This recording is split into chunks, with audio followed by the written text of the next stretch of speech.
ngayong gabi. Ano-ano ba ang epekto ng sugal sa ating buhay maging sa ating pamilya? Bakit nakaka-addict ang sugal? At paano ba makakalaya rito? Hindi lang zero, it's negative. Hindi tatakot ka na sa mga nangyayari. It's spiraling downwards. Abangan ang kasagutan sa pagpapatuloy ng ating featured testimony, The Dick and Ingrid Umali Story sa The 700 Club Asia. Susunod na!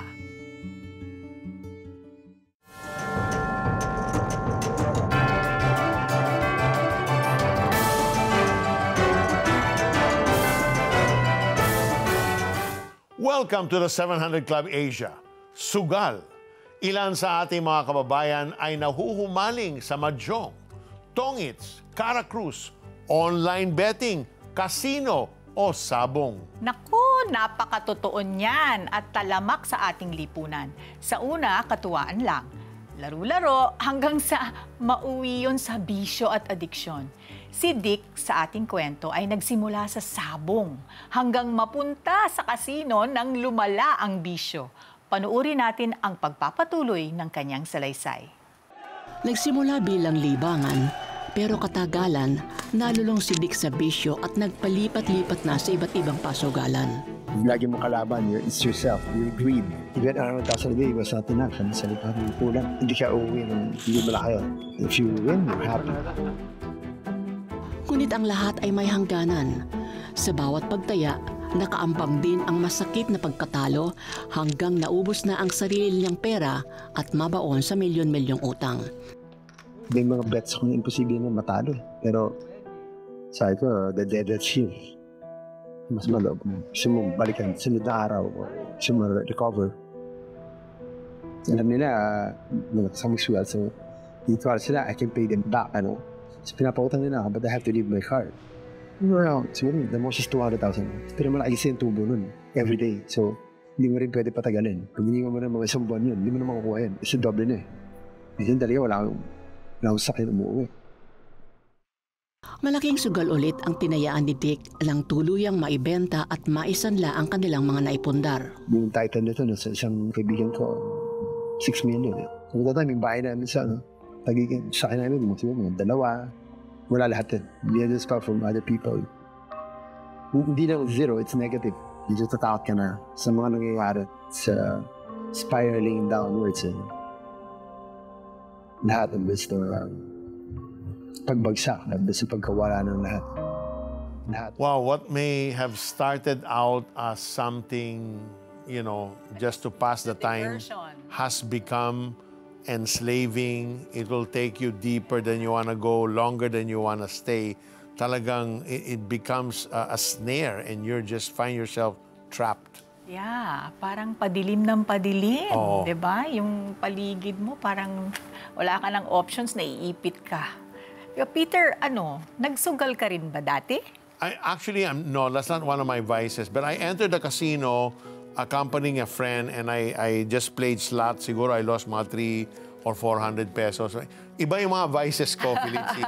Pero hindi yung gambling. Yeah, bakit kaya, no? Bakit kaya nakaka-addict talaga ang sugal? Alamin natin yan kay Teofilo Laharca Jr. o Coach Philo, paralegal ng UP College of Law and a registered guidance counselor and psychometrician.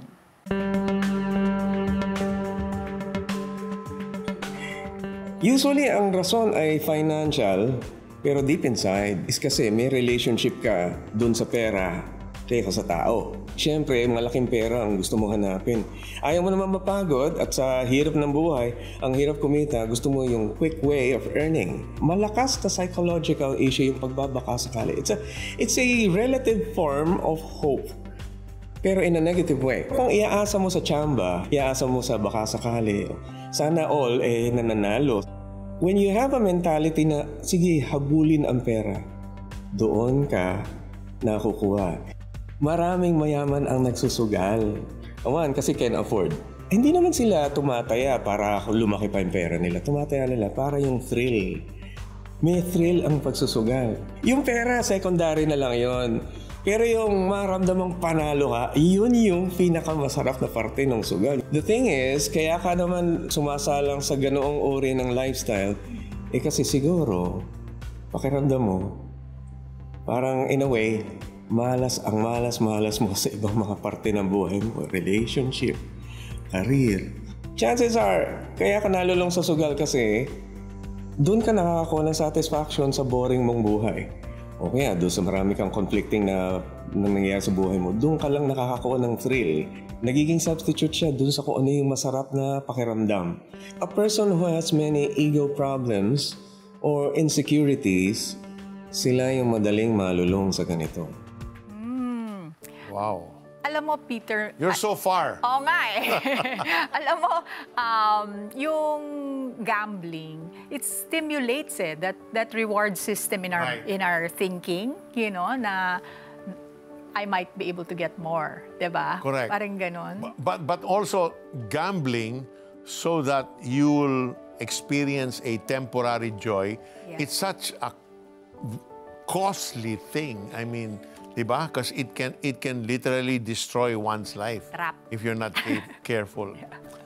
Bukod sa thrill at quick money, ano-ano pa ba ang dahilan kung bakit nakaka-addict ang sugal?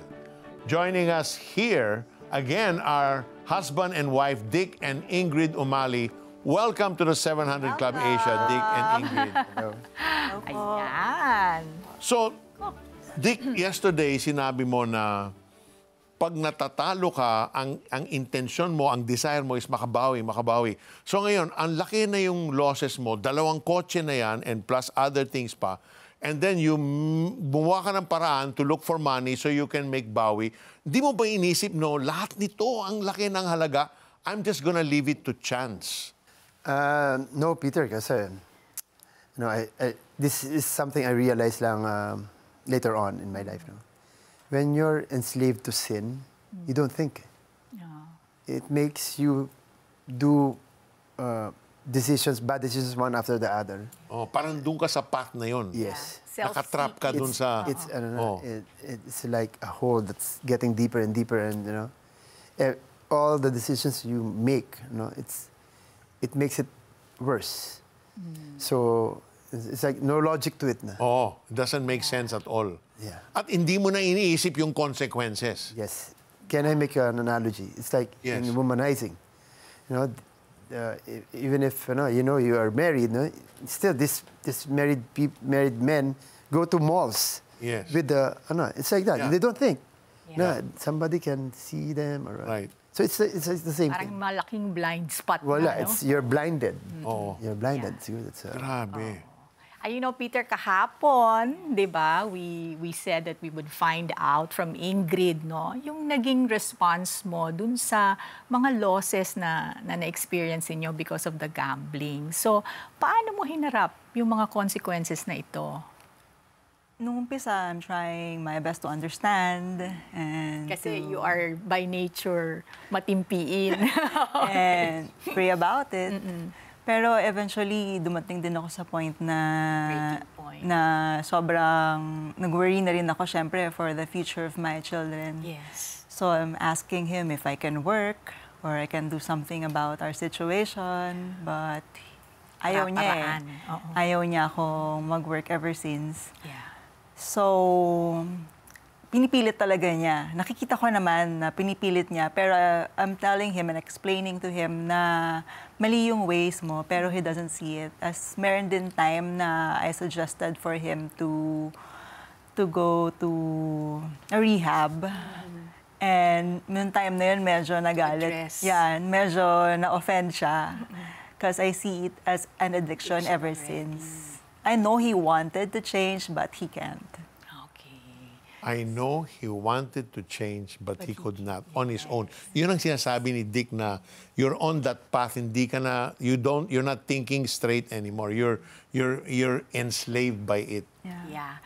Si Dick naman tatanungin ko, no? So, bumagsak na yung negosyo mo dahil sa sugal. So, ano ang naging effect nito sa'yo personally? I mean, Well, I'm the type of person kasi na I don't like to show my even if I had lost or I won the other night, you won't be able to tell. Lalo especially with Ingrid and the kids. I don't want them, like there are some gamblers that are they're very very Mahitin ang ulo. Okay. Easily thick, no? You can see, you know, he had a bad day before or night, no? So, me, I'm not like that. I'm conscious of the fact na I don't want people to, natalo yan, kaya may tulo. Okay. So, just like in the home, when I'm there, you know, but still, able to control that. But she deep discovered inside, lang when it was out of hand already. Okay. But deep inside, Yeah, what of was course. going through? Deep inside, you know, that's why I can understand those who go through and think of the limits of, you know, thinking to take their lives. You know. I can understand them, kasi it can really, you know. You got to that Yes, point. it's very, very possible. Bukod sa sugal, meron pa bang higit na mahalagang bagay na isinugal mo? Yes, Peter. Yeah.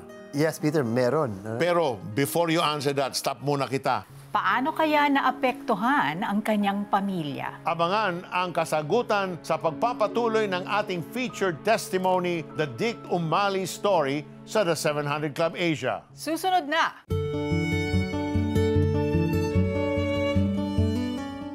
Good Deeds Bacamo, willing to help sa mga nangangailangan ng prayer and miracle, missionary training, and medical services. Magagawa mo lahat ng ito bilang partner ng CBN Asia. Donate 1,000 pesos and you'll receive back and forth. Listen to Peter Kairouz and his sons engage in real talk. My children and I often get engaged in a lot of conversation. I still have questions for them that I reserve specially for you. A special prayer for fathers by Gordon Robertson to make a life-changing impact and become a CBN Asia partner today.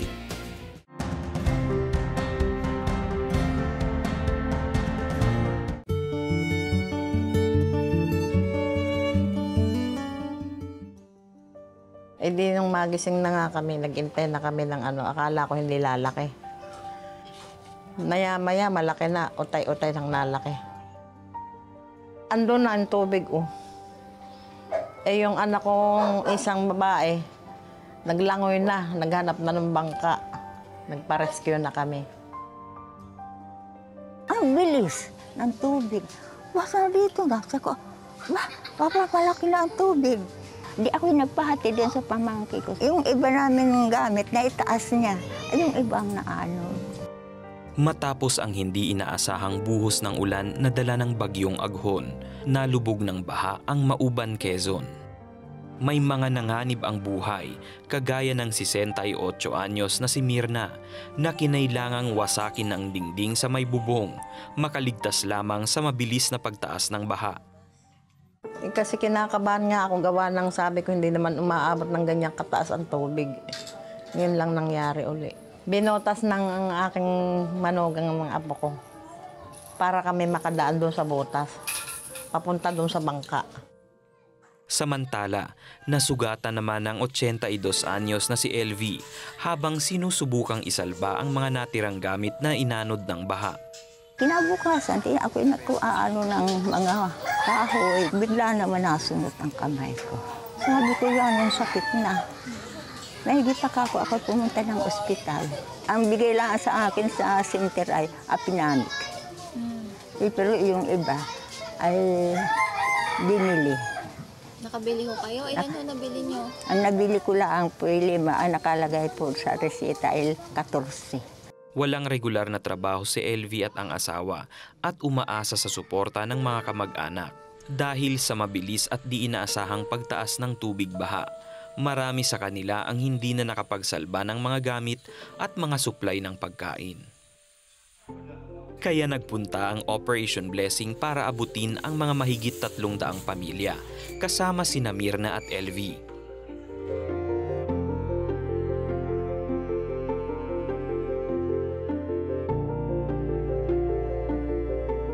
Nakipag-partner ang Operation Blessing sa isang local church na kasama nating naghanda ng mga food packs na tatagal ng nasa 1 linggo. Nagbigay rin ng Operation Blessing ng mga gamot kay Nanay LV. Alam niyo po, nung pinadala po kami ng Panginoon dito sa Mauban, para tulungan po yung mga nasalanta ng bagyo. Kasi nakita po ni Lord yung paghihirap ninyo. Meron pong dagdag na regalo sa inyo, ang Lord at ang Operation Blessing. Ay, salamat naman, Ito po ang inyong antibiotic. Ay, naku, ang saya naman sa inyo, Nini. At ako, pinaginhawa ninyo na naghahanap nga po ako ng pera na makambili. Talaga pong ako'y papasalamat sa Operation Blessing. Hindi ko nabibilhin. Wala akong pambili ng marami. Napakalaking tulong po para sa akin. Wow, you know, Peter, what struck me in that whole thing was the hug. Because a hug brings healing, you know. A lot of those people sometimes they just need a hug. A hug sends a message of care. And love. We're here because the Lord sent us here. And He wants to reach out to you. He loves you. It's so reassuring after going through, a typhoon that wiped all their belongings. God is so good. And we just want to thank the Lord and our Operation Blessing team. Dalawa lamang sina Mirna at LV sa ating sama-samang natulungan. At dahil tag-ulang season na naman, dapat maging ready tayo sa pagtulong. Kaya meron One Step Ahead program ang ating humanitarian arm, Operation Blessing. Dahil sa inyong pagbibigay, makakaimbak tayo ng mga relief goods para may agarang tulong tayong maipamimigay sa mga kababayan nating nangangailangan. Kaya be a CBN Asia partner now so we can help more. Just scan our QR code on the screen or chat with us on the 700 Club Asia or CBN Asia Facebook page. Pwede rin tumawag sa aming hotline, 8737-0700. Thank you in advance for your generosity. Samantala, alamin natin kung ano ang epekto ng sugal sa pamilya ni Dick. Ang kasagutan sa ating pagbabalik. Diyan lamang kayo.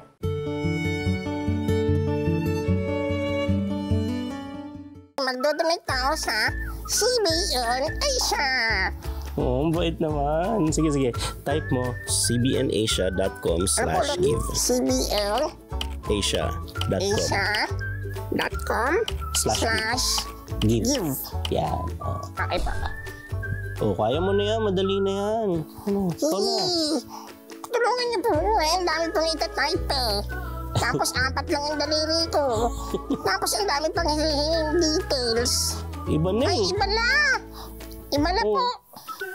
Icons na oh. Opo. Nagbago na yan ang dito. Kaya ko na po to. Oh, sige. Excuse pero to. Ako na po dito. Relax na po yan. Yan. Pagkatapos ko, kaya Rodel, ikaw naman po mag-donate ha. Ikaw nga po, 5 daliri mo, di ka nag-donate eh. Anong hindi? Kaka-donate ko lang oh, sa cellphone. Sobrang dali na pala. Ano pa hinihintay natin? Donate na! Ang word ni Lord ay isang tanglaw. Ilaw kapag madilim para di ka maligaw. The best kung babasahin mo araw-araw. Ito ang Tanglaw, a devotional app where you can read and listen to God's Word anytime and anywhere. Madaming lessons and memes na madaling i-share. Made for you by friends who care. Get the Tanglaw app.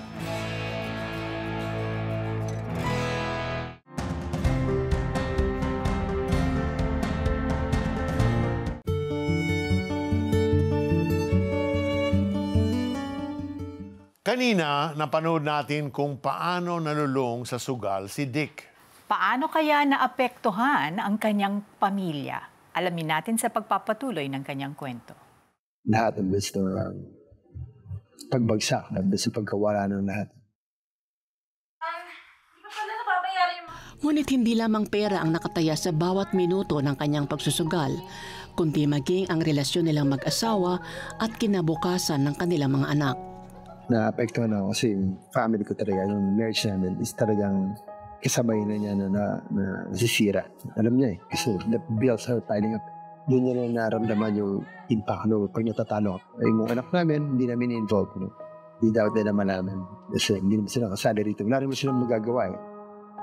Natatakot ako, syempre, para sa mga anak ko, kung paano ko sila susupport.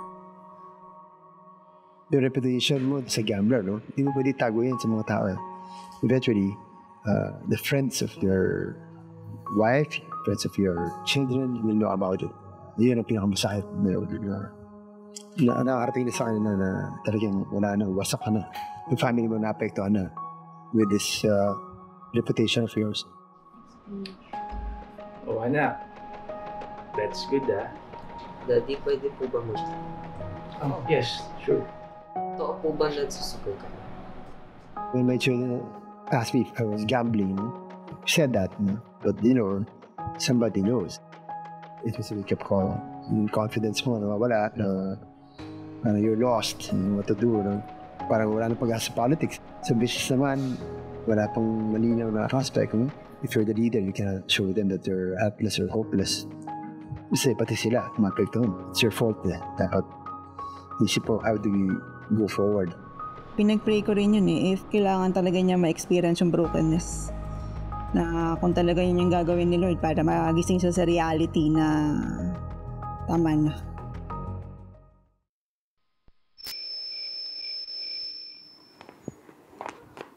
Kasabay ng sunod-sunod na pagkatalo ni Dick sa pagsusugal ay ang pagsiwalat sa lihim na kasalanang matagal niyang itinatago.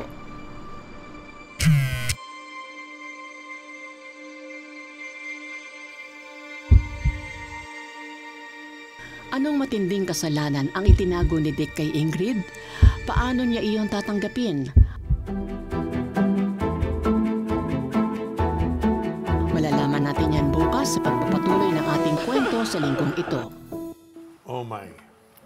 Meron pa palang ibang... Meron palang kasunod. Oo. Parang kung ako yung asawa, ano pa ba? No, because gambling is already so overwhelming, the pressure.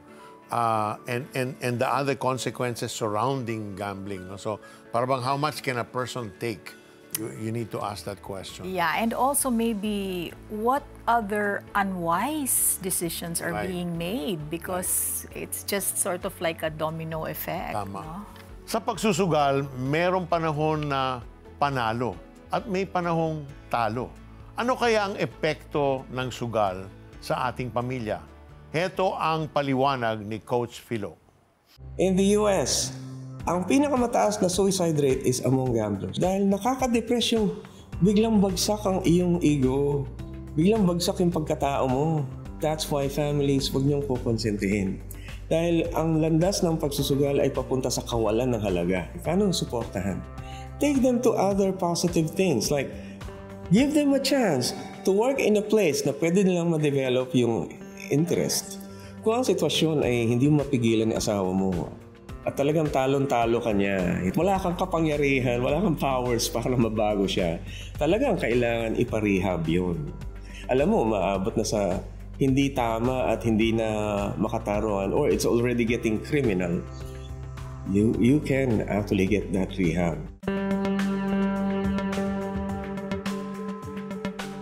First is yung humility. Ibig sabihin, magpapasukob ka kasi hindi mo kakayaning pabaguhin yung sarili mo. Kahit sabihin natin napakadeterminado mo, hindi eh. Kasi naapektuhan na ng pagsusugal ang iyong pagdidesisyon. Naka-align ka na lagi doon sa kagustuhan mo patungkol sa thrill na nakukuha mo. So mentally, you are reward-driven para ma-retrain yung pagpapakumbaba sa mga tao na dapat mong magpasukob. Kalawa, establish mo yung mas magandang relationship kasi related ka ngayon sa sugal, related ka sa pera. Yun yung dalawang lugar na kung saan nakukuha mo yung lahat ng emotional support mo. Kailangan malipat yun doon sa tunay na tao na dapat makuha ng support. Ang iyong pagdidesisyon ay kailangan mabago. For example, sasabihin ko sa sarili mo, hindi na ako magsusugal. Ganito na lang gagawin ko, magtatrabaho ko. Pagdating sa huli, pagka nakakaramdam ka ng discomfort sa iyong ginagawa, babalik ka doon. Kasi hindi ka nasanay doon sa hirap nung pagtsatsaga. Ang mindset sa sugal, hindi mo kailangan magtsaga. Kailangan mo na mayroong maggagabay sa'yo. So overcoming gambling is just not making a decision. It's you need to humble yourself and ask for help. Yeah, it's through that humbling that you're admitting that you can't do it on your own. Yeah. And you need an intervention from the outside to guide you, to lead you to that. Yeah. And the most powerful intervention of our lives, the one who can heal, the one who can bring transformation, is none other than our Lord Jesus Christ. if we are willing to entrust our lives in His hands, He is more than willing to make the change in your heart. And if that is your desire, then pray this prayer with us. Heavenly Father, I run to you because of my waywardness, because of my addiction that has taken control of my life. I need someone to overcome the urge, this strong urge to continue with my addiction. I need someone in my life that is so powerful that I can surrender to, that can bring healing and wholeness and freedom to my life. So now, I humble myself and I say, Jesus, forgive me for all my sins. Forgive me for the pain that I have inflicted on my family because of my addiction. Lord, I pray and run to you this very moment and invite you now into my life to be my Lord, to be my Savior, to be the God that will intervene and bring a transformation in my heart and in my life. And as I change, and as I take this journey with you, may I be an encouragement to my wife, to my family, to my friends, to my in-laws, to my parents. May I be the person that you purpose for me all along. Thank you for the second chance in this life. You are good. You are loving. I give you my all. This is my prayer in Jesus' name. Amen and amen. Panginoong Jesus, natanggap ko po kayo na aking Panginoon at tagapagligtas. Sumabay ka ba sa panalangin upang tanggapin si Jesus? Narito ang CBN Asia Prayer Center para sa iyo 24/7 upang tulungan kang magsimula ng panibagong buhay na punong-puno ng pag-asa, kapayapaan at tagumpay. Just text YES, your name and location o mag-chat sa The 700 Club Asia Facebook Messenger. Bukod sa sugal, meron pa ba kayong daladalang kabigatan sa buhay? Pwede kayong sumangguni sa aming mga trained prayer counselors. Narito sila para alalayan kayo at ipagdasal. Ang aming hotline ay 8737-0700. Pwede rin silang makachat sa Facebook Messenger ng The 700 Club Asia. Sa buhay, nalulung ka ba sa sugal o iba't ibang bisyo? Tumawag ka kay Jesus at humingi ng tulong. Psalm 86 verses 6-7 says, "Listen closely to my prayer. O Lord, hear my urgent cry. I will call to you whenever I'm in trouble, and you will answer me." Sa ating wika, pakinggan mo, Yahweh, ang aking dalangin. Tulungan mo na po, ako'y iyong dinggin. Dumaraing ako kapag mayroong bagabag, iyong tinutugon ang aking pagtawag. God is truly an answering God. Kaya keep praying and keep believing. At dito nagtatapos ang ating maikling kwentuhan. Stories of hope, faith, and love. Help us produce more inspiring shows like this. Be a CBN Asia partner now. Call the number on your screen or scan the QR code displayed. Abangan ulit bukas ang karugtong ng kwento ni Dick Umali. Alamin kung anong sikreto ang nadiskubre ng kanyang asawang si Ingrid. Lahat ng yan dito lang sa pagpapatuloy ng The 700 Club Asia. God bless you more and more. Masaya ako nakilala. Can I see you tomorrow? I'm missing you now. I love you. Of all the days na mababasa ko, yung messages na yun, sobrang nandun na lahat. Kung paano sila nag-meet, how's their sex life. So I've been trying to prove na meron silang affair. Tapos ako, parang pinapalabas ng husband ko, I'm crazy. Right there and then, decide ako, hiwalay na tayo. That's it. Game over.